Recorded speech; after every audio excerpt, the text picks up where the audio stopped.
नमस्कार, RV22 न्यूजमध्ये आपलं सर्वांचं स्वागत। आज मुख्यमंत्री साहेब शपथ घ्यायचा आहे इथं मुंबईला आझाद मैदानावर, पण आम्ही सैनिक भीक मागतोय, न्यायाची भीक। प्रधानमंत्री साहेब येत आहे तरी सुद्धा ते बोलायला तयार नाही आणि पकडायला तयार आहे आम्हाला फक्त बस।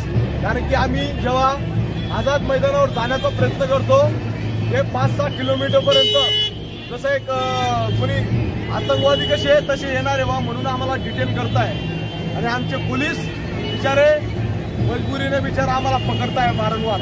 कारण की यांचे आदेश आहे की जवान न्याय नाही मागायला पाहिजे, भीक नाही मागायला पाहिजे, म्हणून इथं फक्त दिखावा करायचं यांचं नाटक चालू आहे। मी न्यायाची भीक मागतोय।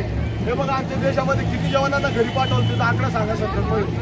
मोदी साहेबांना विचारायला जातो ते बोलायला तयार नाही, म्हणून लिहिलंय हिंदुस्तान ना मरते ताव का देश जिंदा मिळेल की तलाश जिंदा लोक तलाश मरते ता की तलाश नाही लावू। मुख्यमंत्री साहेबांना सांगू शकतो हे नाटक पण करा, जवानांना न्याय द्या, जवानांचं शोषण थांबवा। आम्ही नोकरी का करू शकत नाही? देशामध्ये किती जवानांना पोटावर लाथ मारली आकडा सांगा, त्याचा आकडा सांगायला तयार नाही।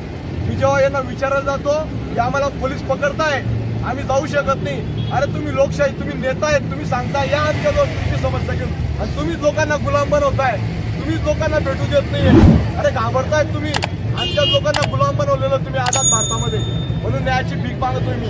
जय हिंद, वंदे मातरम, जय श्रीराम।